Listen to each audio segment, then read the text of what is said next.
By now it seems as though Trials of Osiris is all but officially confirmed by Bungie to make its debut in Destiny 2 next season. Because of some reputable data miners, the willing portion of the community have already gotten their hands on some information about the next season of Destiny 2, Season of the Worthy. According to reputable data miner Ginzer, there have been 2 major data points that have been shown within the code of Destiny, referring to completing the restoration of the lighthouse, and once the lighthouse has been restored, that Trials of Osiris and more will return with Season of the Worthy. So let's talk about what you can do to prepare yourself and your team for when Trials of Osiris launches next season.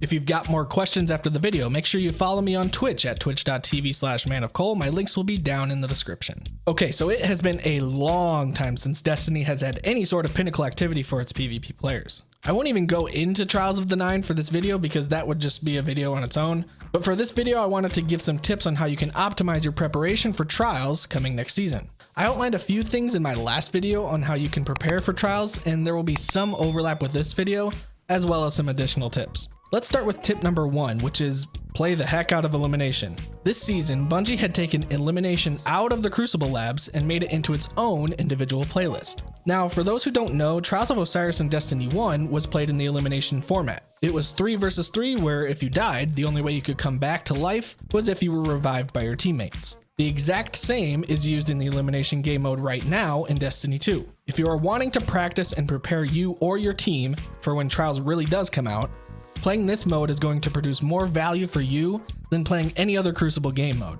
So just play a whole bunch. Tip number 2 is find a team. If you've got a group of friends that all share the same desire to play Crucible until your eyes are dry, then take advantage of that by playing together in the Elimination playlist. The biggest thing for this tip is getting used to each other's playstyles and callouts of the events happening on the map. The more familiar you become with your team's playstyle and callouts, the more efficient you will all become at wiping enemy teams. If you're watching this and thinking, well, I don't have people to play with, join my in-game clan Collapsed. I, along with a couple of my friends, started this clan way back in Destiny 1, but recently I decided to open up to those that want to join a community of people who really just enjoy playing the game, specifically PvP. If you're interested, click the link down in the description and request to join, and I'll make sure to accept you. The next tip I'll go over today is a rather specific one, and that is to practice using snipers. Snipers were such an integral part in the flow of Destiny 1 Trials of Osiris. For those that remember, snipers in Trials were almost a must, no matter what the current meta was. The reason they were utilized so much was for their ability to hold down enemy orbs.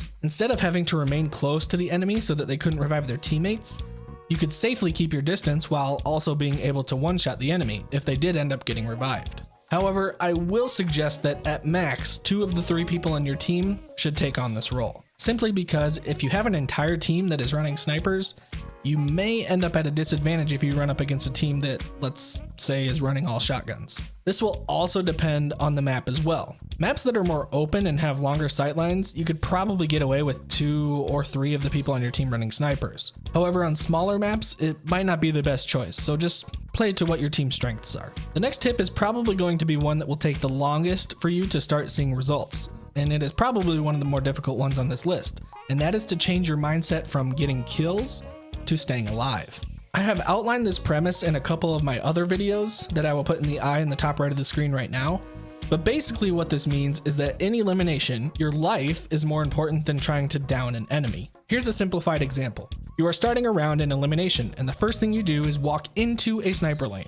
Then, for a split second, all you see is a red light and boom, you're downed. You have just put your team at a significant disadvantage because now the enemy team is not only up 3 players to 2, but they have now shifted their mindset from passive aggressive to full on aggressive, trying to take out your teammates before they can revive you. You have now created a focal point on the map for the enemy team to focus on and significantly reduce the likelihood that your teammates can get you back up. Something that you can do to remedy this is by getting a counter pick. This basically means that you try to down someone on the other team before they can gather together and push your team. Try to make the playing field as equal as possible to help ensure that you have the highest amount of success. Overall, if you want to maximize your potential for when Trials comes back, you need to start putting yourself in the right mindset and practicing the logistics of the Elimination game mode. Once you do that, start playing around with different weapons and loadout combinations and see which ones you like the most. Let me know down in the comments if you would like a separate video on that. Another reminder that if you've got any questions, go follow my Twitch channel. My link for that is down below. Thank you all very much for watching. A positive rating is always appreciated, and as always,